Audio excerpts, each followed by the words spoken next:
করে মিথ্যা বলা জায়েজ, সহিহ হাদিসে এসছে। এর মধ্যে একটা আছে, দুইজন মানুষের মধ্যে সম্পর্ক নষ্ট, তাদের সম্পর্ক জোড়া লাগিয়ে দেওয়ার জন্য আপনি কৌশল করে মিথ্যা বলতে পারেন।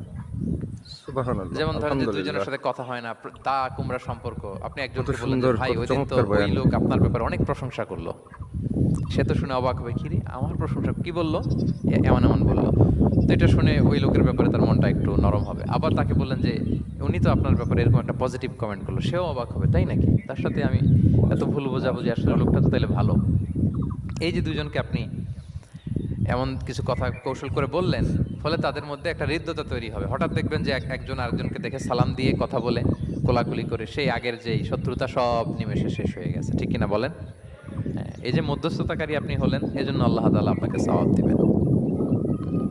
তাহলে বিবদমান দুই গ্রুপ দেখলে আমরা আজ থেকে আরো ইনশাআল্লাহ ঝগড়া আমরা লাগিয়ে সকলে দিব না মিলাই মিলিয়ে দেওয়ার দিব? চেষ্টা করব, ইনশাআল্লাহ।